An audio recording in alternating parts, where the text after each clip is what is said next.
Alors vous m'excuserez la qualité du micro, je pense qu'elle est pas top, enfin j'ai vérifié, a priori ça devrait aller et puis dans tous les cas je pourrais changer le montage, mais j'ai oublié mon micro chez moi, donc à Paris, parce qu'aujourd'hui on est au Japon. Je suis au Japon chez mes grands-parents, donc là je suis dans le jardin parce qu'il y a de l'ombre et il fait beau et il fait très chaud. Je vais vous parler d'un livre qui s'appelle Le capitalisme de la séduction de Michel Clouscar, donc critique de la social-démocratie libertaire. Alors c'est un livre que j'ai acheté juste avant de partir au Japon. En fait c'était pour les vacances que je l'ai acheté. Je l'ai acheté sans a priori, enfin je ne savais pas vraiment ce qu'il y a à raconter. J'ai lu quand même la 4e de couverture, mais bon voilà, j'ai lu sans vraiment ni connaître l'auteur ni les concepts. Enfin je connaissais l'auteur de nom, parce que il est souvent cité pour être... il est souvent associé en fait à une branche, si je puis dire, un peu réactionnaire, anti-moderne. De toute façon, j'en parlerai dans la vidéo, mais il faut faire un peu attention à toutes les interprétations un peu de droite, d'extrême droite de Michel Clouscar, parce que ce n'est vraiment pas ce qu'il était. Et s'il y a des récupérations, ça n'a pas vraiment de lien avec son propos. Mais bon, en tout cas, je vais en parler. Et en fait, ça tombe bien que de l'avoir acheté avant de partir au Japon et de l'avoir lu au Japon. Parce que, en fait, en le lisant, j'ai vu un peu tous les liens qu'on pouvait faire avec le Japon. Alors, je vais peut-être commencer avec une présentation. Ce sera un peu une vidéo de vulgarisation des concepts de Michel Clouscar, évidemment. Enfin, parce que je vais pas non plus parler sans rappeler un peu tout ce qui se dit dedans, mais je vais quand même tenter une approche un peu différente des autres vidéos qu'il y a sur YouTube, parce qu'il y en a plein sur le livre. Enfin plein, il y en a quelques-unes en tout cas. Mais bon voilà, je ne vais pas répéter ce qui a déjà été dit. Donc voilà, on peut commencer. Alors l'ouvrage fait une analyse du capitalisme d'après-guerre, donc de la libération jusqu'à la prise du pouvoir par le PS en 1981, et c'est la même année, donc en 1981, que sort ce livre. Alors je suis désolé, j'ai mis un bandeau parce que mes cheveux m'embêtent. En fait, le vrai point de départ, c'est le plan Marshall, donc qui est introduit en 1947 par le président Truman, donc le président des États-Unis à l'époque, et qui vise en fait à la reconstruction des pays qui ont été un peu endommagés, si je puis dire, par la guerre. Mais évidemment, c'est pas sans contrepartie, et c'est surtout sur ce point que va se concentrer Michel Clouscar. Parce que suite en fait, au plan Marshall, il va y avoir les 30 Glorieuses. Et alors, durant les 30 Glorieuses, pour faire très résumé, de toute façon je suis vraiment pas un spécialiste du sujet, les classes sociales vivent mieux, et puis la classe moyenne en fait s'élargit un peu plus, enfin même beaucoup plus. Et donc on a en fait un nouveau capitalisme de rupture en fait avec le capitalisme d'avant-guerre. Parce que ce qu'on constate, c'est qu'après la guerre, en fait, il y a une grande avancée du communisme partout dans le monde. C'était déjà le cas avec la Première Guerre mondiale. Et d'ailleurs, Mao le disait bien, je cite le président Mao, il disait bien que là, en fait, à chaque fois qu'il y avait une guerre, le communisme n'arrêtait pas en fait de progresser. Et donc le capitalisme ne devient plus un capitalisme de la répression comme avant, mais tente plutôt d'être un capitalisme de la séduction. Bon, en réalité, c'est juste pour masquer des apparences, évidemment. Et donc c'est ainsi que naît la social-démocratie libertaire, donc le sous-titre de l'ouvrage, qui est le grand thème en fait de Michel Clouscar, et avec l'adage assez célèbre « tout est permis mais rien n'est possible ».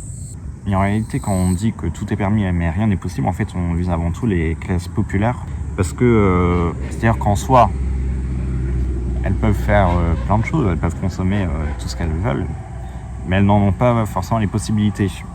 C'est ça la ruse en fait, c'est que la bourgeoisie n'arrête pas de creuser le fossé entre les classes, tout en faisant croire en fait qu'elles ont exactement les mêmes droits et surtout les mêmes façons de consommer.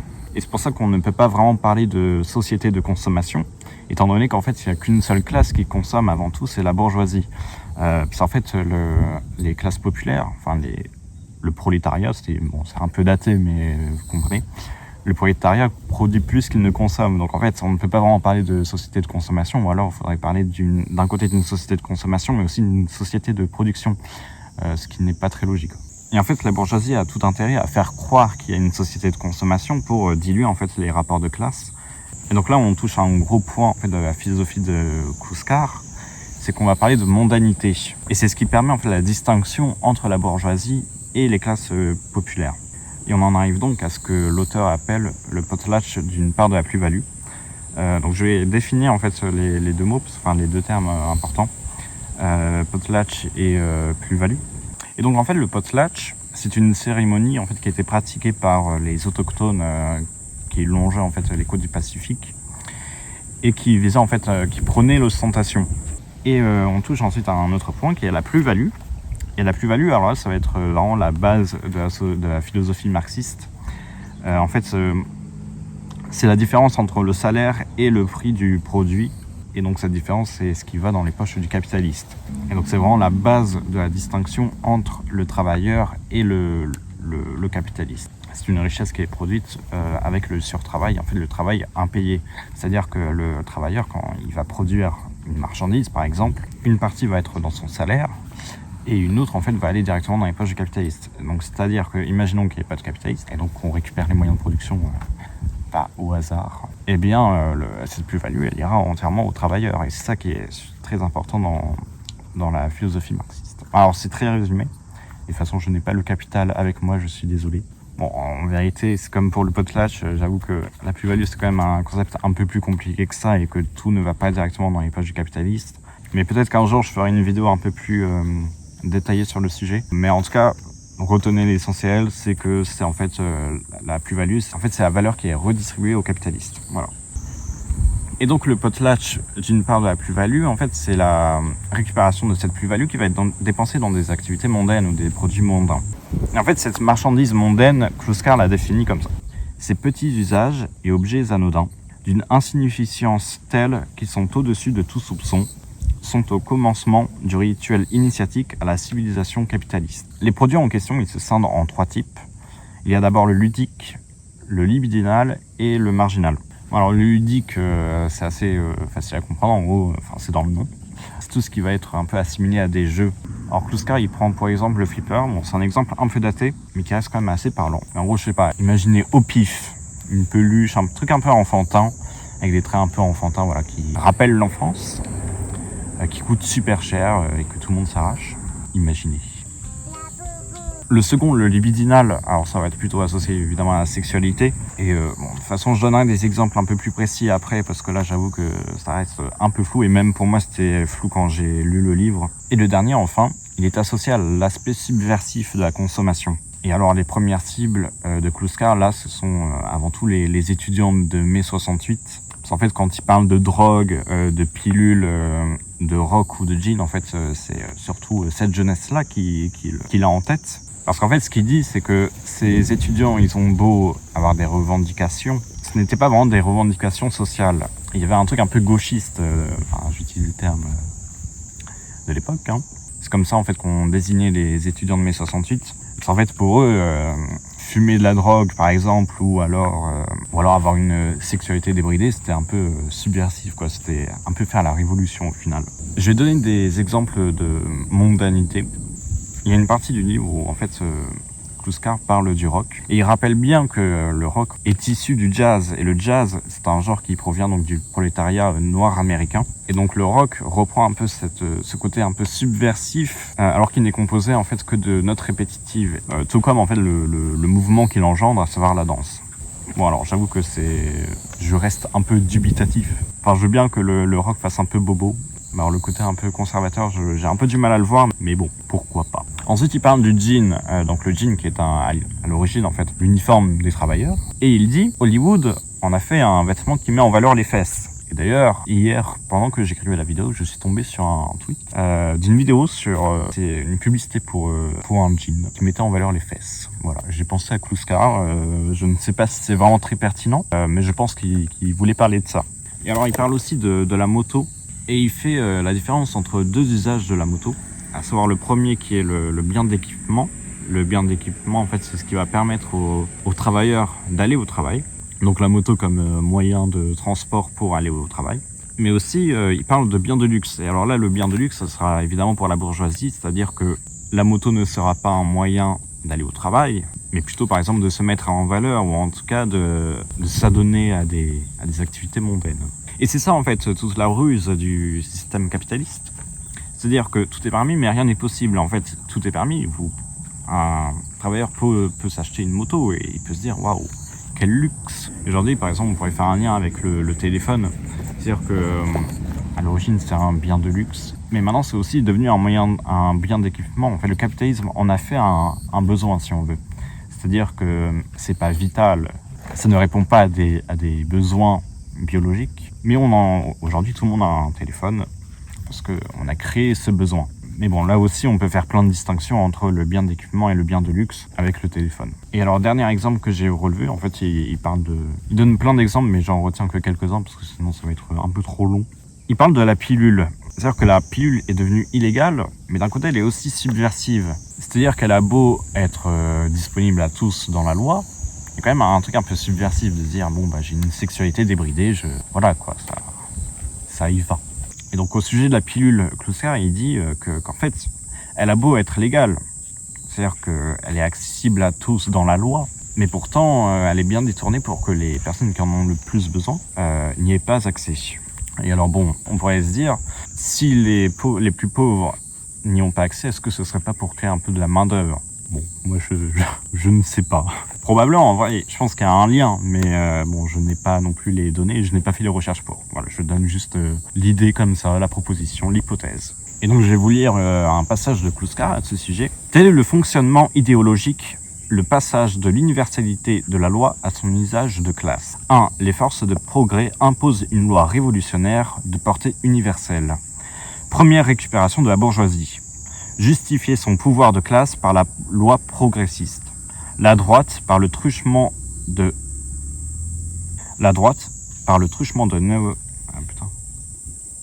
Bon, je vais pas lire. je vais sauter les quelques mots là. La droite a octroyé la pilule. 2. La loi est détournée selon deux autres manipulations. Par sa non-application dans les populations qui pourtant en ont le plus grand besoin, puis par de nouveaux modèles de la consommation mondaine à l'usage de la nouvelle bourgeoisie. Et donc on en revient à ce que je disais tout à l'heure, tout est permis mais rien n'est possible. En fait, il faut conserver le fossé qu'il y a entre la bourgeoisie et les plus pauvres. Donc pour la bourgeoisie, il faut conserver cet équilibre. Parce que si elle n'en fait pas assez, alors on risque de tomber dans la révolution. Et si on a trop, en fait, la bourgeoisie, elle se fait un peu bouffer, quoi. Où sont les privilèges ? Bref, le libéral et le réactionnaire équilibrent le subversif et le permissif. Et donc là, j'ai retenu une citation de Kluskar, donc je vais vous lire avec ma belle voix. Ainsi se compénètrent sans problème la libido et l'industrie, le ludique et le fonctionnel, le marginal et l'institutionnel. Et en fait, dès le début du livre, Kluskar, il donne son objectif. En fait, son objectif, c'est la dialectique entre le frivole et le sérieux. Et donc, comment cet équilibre permet de conserver les privilèges de la bourgeoisie. Et donc, cette dialectique, on peut la retrouver aussi, par exemple, quand on dit qu'il ne faut pas trop fumer, mais il faut quand même fumer, quoi. Il faut quand même consommer. La voiture, ça pollue, donc vaut mieux éviter la voiture, mais d'un côté, on ne peut pas faire autrement. Bref, il faut consommer, mais pas trop. Et cette dialectique, en fait, elle est représentée par les étudiants donc, de mai 68, mais aujourd'hui, on pourrait un peu plus parler des bobos, en gros. Et c'est d'ailleurs intéressant parce que la grande figure, le chef de file de mai 68, c'est Daniel Cohn-Bendit, qui aujourd'hui, en fait, à l'époque, se réclamait libertaire, et aujourd'hui est libéral et soutient Macron. Bon. Et alors, je suis d'accord avec vous, parce que vous vous êtes peut-être fait la réflexion. Les exemples, ils sont un peu critiquables. Parce qu'en fait, ce que Kluskar semble critiquer, c'est avant tout les luttes sociétales. Et en fait, pour lui, les luttes sociétales, elles masquent un peu la lutte des classes. Donc évidemment, ça lui pose problème. Et donc c'est là où j'en viens à ce que je disais en introduction, quand je disais que Kluskar était un peu vu comme un peu un réactionnaire, quoi. Puisqu'il a été récupéré par les anti-woke, les anti-modernes, et bref, l'extrême droite, quoi. Et surtout par le personnage d'Alain Soral. Mais bon, je vous rassure, Kluskar a tout de suite dit que Alain Soral représentait absolument tout ce qu'il combattait. Et il a bien dit qu'il contestait cet héritage. Et donc c'est là qu'il faut que je rappelle un truc d'assez important. C'est que Kluskar, il ne fait pas la morale. Il va pas vous dire fumer c'est pas bien. Enfin si, fumer c'est pas bien. Mais fumer, enfin faites ce que vous voulez, quoi. Bref, vous m'avez compris. Kluskar, en fait, il pose les faits tels qu'ils sont, c'est-à-dire que si c'est comme ça, il analyse, en fait. Et il y a un passage, en fait, qui m'a fait un peu tiquer, en grand féministe que je suis. Et pendant un certain nombre de pages, en fait, il va critiquer le féminisme en disant que c'est un combat, en fait, qui ne s'intéresse pas à la contradiction principale, à savoir la lutte des classes. En réalité, il critique plutôt le féminisme bourgeois. Et c'est ce qui manquait, je pense, à Kluskar, c'est une analyse un peu matérialiste des luttes sociétales. Et cette analyse matérialiste, donc marxiste, tend en fait à toutes les luttes, plus globalement, pour les droits des minorités. Mais justement, en fait, l'auteur, ça se voit qu'il se rapproche un peu de ça. Donc je lui donne ce bon point, je corrige mon tir. Kluskar, il se rapproche un peu de ce féminisme matérialiste, notamment avec un petit passage, encore une fois un petit passage, que je vais vous lire. Il dit « La lutte des sexes n'a de sens que par la lutte des classes ». Donc il y a quand même une sorte d'étincelle un peu... En tout cas, Kluskar n'est pas le réac pour lequel on essaye de le faire passer. Parce qu'il critique, par exemple, la pilule contraceptive, mais il la critique en fait seulement parce qu'elle a été récupérée par le capitalisme. Et d'ailleurs, l'ouverture de cette sous-partie, il dit bien qu'il va critiquer un certain usage de la pilule. Comme disaient les situationnistes, jouir sans entrave. Mais Kluskar, il rappelle bien que jouir, oui, d'accord, mais c'est pas pour tout le monde non plus. Et là, j'en arrive au cas du Japon. Mais suite à la guerre au Japon, 40% de la superficie est détruite. Et donc là, les Américains arrivent et disent « Bon, on va vous aider à reconstruire le pays ». Mais évidemment, comme avec le plan Marshall, ce n'est pas sans contrepartie et évidemment, ce n'est pas par bonté de cœur. Et donc on en arrive à une occupation des terres japonaises par les États-Unis. Par exemple, l'île d'Okinawa est occupée par des bases américaines. En fait, des bases américaines, il y en a un peu partout au Japon. Parce qu'en fait, il y a eu des luttes, et notamment en mai 68. Et ce qu'on appelle mai 68, c'est un peu lieu partout dans le monde, principalement par exemple. Donc il y a eu la France, l'Italie, les États-Unis, mais il y a aussi eu le Japon. Et au Japon, ce qui a vraiment provoqué ces révoltes étudiantes, c'est l'ANPO en japonais. Donc c'est le traité de sécurité nippo-américain qui devait être ratifié en 1970. À ce moment-là, ça fait déjà une décennie que les étudiants japonais, et en réalité toute la population, luttent contre. Parce que c'est vraiment un moyen de dire aux États-Unis, bon tenez, le Japon est à vous, nous sommes vos chiens. Alors je suis très résumé, mais en fait c'est un sujet qui m'intéresse tout particulièrement, cette période du mai 68 japonais. En fait ça fait plus d'1 an que le sujet m'intéresse. Parce qu'en fait au Japon, il y a un groupe terroriste qui s'est formé, donc l'armée rouge japonaise. Il y a une grande affaire qui s'appelle, au Japon on dit Asama Sanso. C'est l'affaire du chalet Asama. Il y a un film de Koji Wakamatsu qui s'appelle United Red Army.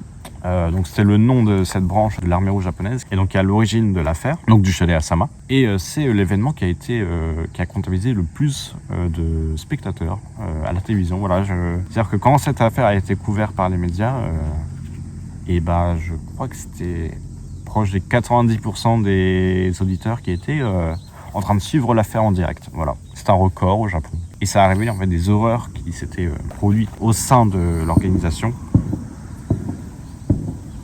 où il y a eu des purges. Et d'ailleurs, c'est assez intéressant parce que celle qui dirigeait cette branche de l'organisation, donc qui s'appelait Yoko Nagata, elle avait vraiment ce truc anti-mondain. Alors c'est assez bien retranscrit dans le film, mais sinon il y a un livre sur le sujet qui s'appelle Les fanatiques, histoire de l'armée rouge japonaise, de Michael Prazan, qui est pas mal, qui est vraiment bien pour toute l'affaire. Et de toute façon, je crois que c'est un peu une des seules sources françaises qu'on a à ce sujet. Mais en tout cas, il y a vraiment ce truc, cette réaction face à l'impérialisme américain qui est surtout hyper puissant au Japon et encore aujourd'hui. Et donc, il y a 1 an, j'ai pu faire la rencontre d'un bon alors il est plus étudiant évidemment, mais à l'époque il était étudiant à l'université de Kyoto, et il avait participé à ces manifestations. Et il était d'ailleurs camarade avec une des figures majeures de l'affaire du chalet Asama, donc Kunio Bando, qui était le tireur qui est toujours en liberté d'ailleurs, on ne sait pas où il est. Et il me disait en fait pour lui, à ce moment-là, le Japon est vraiment colonisé quoi. Ça aurait été intéressant d'avoir une analyse du Japon de cette époque à partir des concepts de Kluskar. Parce que là on n'est plus vraiment dans le sociétal, on est beaucoup plus dans le social. Et bon, je ne vais pas avoir la prétention de dire que c'est moi qui vais faire cette analyse, mais j'avoue qu'il y a certains points où je me dis c'est intéressant de faire des liens avec Kluskar. Et en plus ça va peut-être permettre d'éclaircir certains concepts si jamais je me suis mal exprimé. J'espère pas, j'ai essayé d'être le plus clair possible. Mais donc je vais vous montrer, je vais vous emmener, voilà, je vais prendre le vélo et je vais vous montrer des exemples et donc vous en parler. Donc voilà.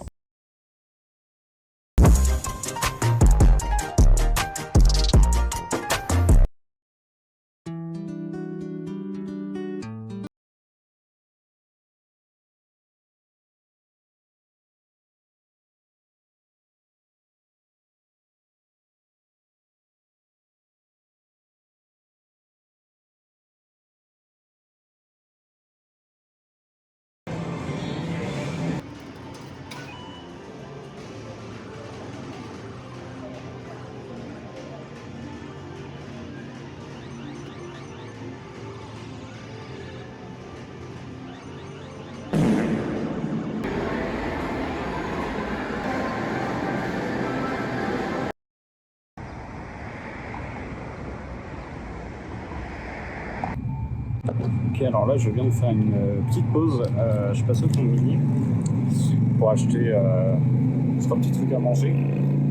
Déjà une petite glace, mais aussi je me suis fait avoir par la séduction. J'ai été séduit. J'ai pris un petit truc Jojo. Mais Kouskar a dit que c'était pas grave si j'en prenais. Et donc je suis passé au truc de jeu là, le jeu d'arcade. En fait, le truc que j'ai remarqué, c'est qu'en fait, ils sont très bas. Alors peut-être c'est aussi un moyen d'optimiser la place, mais il y a vraiment un truc où c'est accessible pour les enfants. Et de toute façon, vous avez vu, non, vous l'avez peut-être pas vu, mais il y a beaucoup d'enfants qui y jouent. Par exemple, il y en a un où j'allais assez régulièrement quand j'étais petit. Et en fait, toute la DA, c'était vraiment hyper enfantin, c'est-à-dire que c'était vraiment pour les enfants, quoi. C'était la cible. Et en fait, c'était pas vraiment ça que je voulais montrer à l'origine. Je voulais surtout montrer les gachapon, les petites machines japonaises. Et puis en fait, un gachapon aussi, c'est pareil. C'est-à-dire que c'est hyper enfantin, de façon où je pense que vous voyez un peu les produits les cadeaux qu'on peut avoir, les jeux qu'on peut avoir. Donc c'est vraiment un univers hyper enfantin et puis c'est surtout hyper bas, c'est vraiment accessible pour les enfants. Et alors aujourd'hui, les gachapon, en fait, c'est vraiment dans l'imaginaire de l'univers japonais, en fait, de la culture japonaise. Puis même, vous pouvez le voir par exemple dans Yokai Watch. Et même en France, il y a des gachapon. En fait, les gachapon, je me suis renseigné, puis je me suis dit, ah tiens, c'est marrant, on dirait un peu le capitalisme de la séduction. Je fais des recherches, et en fait, l'histoire du gachapon, ça vient effectivement des États-Unis. Et alors, ça vient pas, c'est pas le gachapon en lui-même. En fait, c'est suite à la Seconde Guerre mondiale. Au Japon, on a vu des machines à bonbons. Et c'est de là d'où vient le gachapon, en fait. C'est-à-dire qu'à la place des bonbons, on a des petits jouets.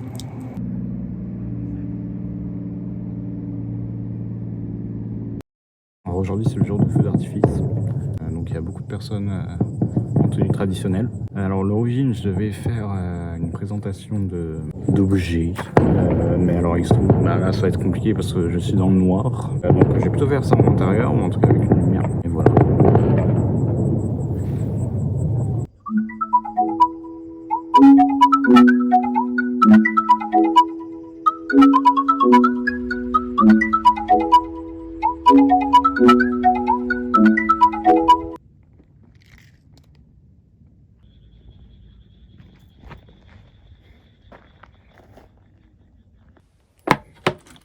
Alors, je suis de retour.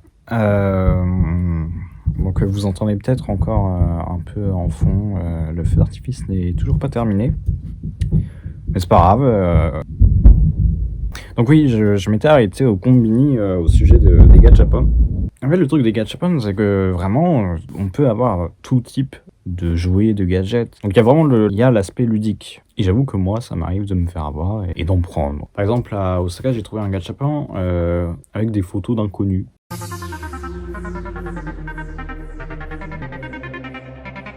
Et donc, j'ai eu ce type. Alors, je sais pas si on voit très bien, mais j'ai l'impression que c'est de l'IA. Il y a des trucs un peu bizarres sur la photo. La boucle d'oreille, par exemple, elle est... Je sais pas, je la trouve un peu étrange, mais bon. Puis va falloir que j'aborde le sujet, hein. Venir au Labubu. Alors, je ne connaissais pas du tout les Labubu avant d'arriver au Japon, je vais être honnête. Mais au Japon, les Labubu, il y en a absolument partout. Que ce soit dans des magasins de chaussures, et même dans les game centers en fait. Et tout le monde se rue dessus. Alors moi, je suis vraiment pas le public, hein, je vais être honnête. Et ça se vend particulièrement dans les magasins Pop Mart. Ça non plus, je ne connaissais pas avant. Et là-bas, c'est bondé. Alors peut-être que pour aborder le sujet des Labubu, faudrait faire un lien avec plutôt la pensée situationniste, notamment Guy Debord, ou alors aller vers Jean Baudrillard. Et alors pour illustrer mon propos au sujet du Labubu et du Pop Mart, je suis tombé sur un autre TikTok, figurez-vous.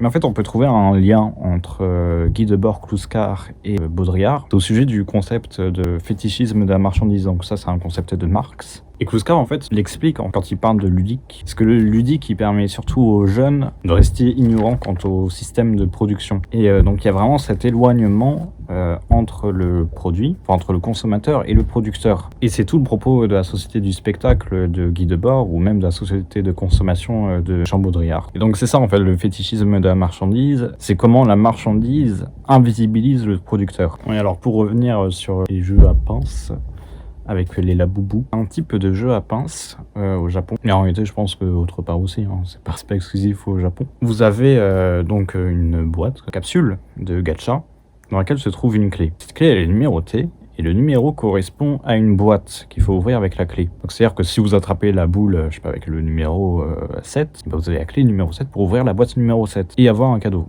Ces boîtes, généralement, contiennent des objets qui coûtent relativement cher, notamment des Labubu. Il y avait plusieurs Labubu, même 2 Labubu par boîte. Et ça, j'ai vu plusieurs personnes le faire, enfin essayer de l'avoir, que ce soit des enfants ou des adultes. Je n'ai vu personne y arriver. Mais j'ai essayé. Et alors, je n'ai pas eu des Labubu, parce que de toute façon, c'est pas ce que je voulais, alors je n'ai pas cherché à en avoir. Mais j'ai eu. C'est peut-être mieux au final. Des cartes Pokémon. Et alors, tout ça, c'était dans une seule boîte. J'ai réussi à l'avoir. Alors, le capitalisme a beau me séduire, il n'empêche que j'arrive toujours à gagner face à lui. Parce que je l'ai vraiment eu en quelques tentatives. Hein. Je me suis pas ruiné pour l'avoir. D'abord, j'ai eu une carte. Elle est cool. Je sais pas trop quoi vous dire là-dessus. J'ai pas joué à la 9G, j'avoue. J'ai eu aussi ça. C'est une grosse boîte. Et alors, ça coûte super cher. Alors, lui, je vais pas l'ouvrir tout de suite, j'avoue. Mais lui, en revanche, je vais l'ouvrir. Et ça, en fait, c'est une boîte juste avec des boosters, comme ils sont vendus en magasin. Voilà, c'est un petit bonus. J'espère que Kluskar ne m'en voudra pas d'ouvrir ce paquet. J'en mettrai sur sa tombe. Regardez, n'est-ce pas beau? Donc ça s'ouvre comme ça.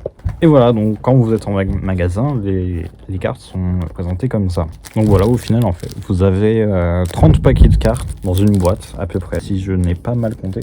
Et on va en ouvrir 3. Alors c'est assez marrant parce que sur cette chaîne, il y a 70 vidéos qui sont en non répertoriées en privé parce que avant je faisais des vidéos sur cette chaîne. Et notamment une où j'ouvre des paquets de cartes Pokémon dans cette même chambre. Donc voici notre carte. Notre carte collector, enfin spéciale. Et voilà. Donc là, il y en a 2. Donc premier paquet. Alors,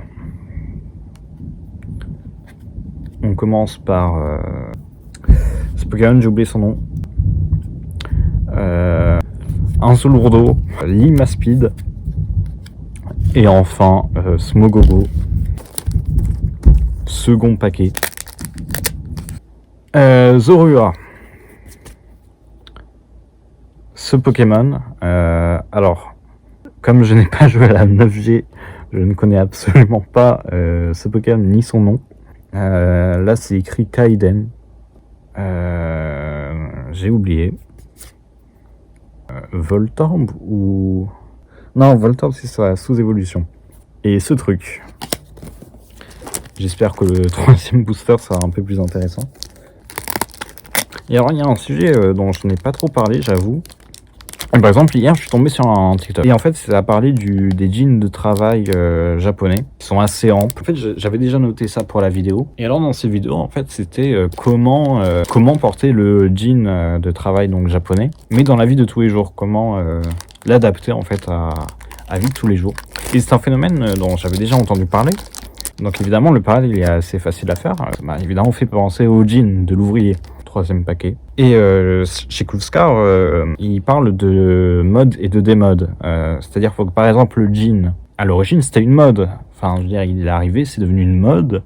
Et ensuite c'est devenu une démode parce que finalement c'est tombé dans la banalité quoi. Porter un jean, tout le monde en porte un maintenant. Mais avant c'était subversif. Donc voilà, je voulais juste ajouter ce point de la pensée de Kluskar parce que je ne l'ai pas vraiment abordé. Bref, lui, j'ai oublié. Lui, je ne le connais juste pas. Quoi ce truc? Alors, il s'appelle Spika, le panda, Po et Branette. C'était une superbe vidéo d'ouverture de Pokémon. J'espère que vous êtes ravis. J'en ouvrirai d'autres. Puis j'allais oublier. Il y a aussi cette superbe gaufrette Jojo. Alors j'espère que j'aurai un peu plus de chance là qu'avec les cartes Pokémon. Donc là, vous avez la gaufrette. Elle est vraiment très pâle. Et vous avez même une publicité pour l'animé Steel Ball Run, la meilleure partie. Et donc là, vous avez l'autocollant. En vrai, il est plutôt scié, donc je suis plutôt content. Et bah, c'est très bon. Bon, bah, je termine cette vidéo dans ce coin un peu terrifiant. Parce que je suis dans la rue. Il fait tout noir. J'attends que ça finisse pour parler. En fait, hier, je suis tombé sur un autre TikTok. Et alors, c'était sur des cigarettes japonaises qui s'appelaient Che. Et ce sont des cigarettes à l'effigie de Che Guevara. En fait, je me suis dit, c'est l'exemple parfait de ce que Kluska a appelé le marginal. C'est-à-dire, vraiment ce truc, je fume des cigarettes dont le nom fait référence à Che Guevara. Donc voilà, petite information complémentaire. Je n'ai pas essayé d'en chercher dans les supérettes. Si j'en trouve, pourquoi pas. Je ne fume pas. Ça commence un peu à me saouler. Je vais avancer. Donc ouais, je disais, si un jour je retrouve, pourquoi pas essayer. Ce sera ma première cigarette, mais écoutez, ma première cigarette, ce sera une cigarette Che Guevara. Et franchement, ça me convient bien. Donc voilà, je vais conclure la vidéo ici. Alors honnêtement, je sais pas ce qu'elle vaut parce que je ne suis pas un professionnel. Et c'est un peu la première fois que je fais une vidéo de ce type. Il y a des gens derrière qui font des bruits un peu bizarres. C'est un peu inquiétant. Là, on me voit un peu mieux. La prochaine vidéo sera peut-être sur Robespierre ou je sais pas, probablement un truc sur la Révolution française, je ne sais pas, de toute façon je ne me mets pas vraiment la pression là-dessus, je vous avoue.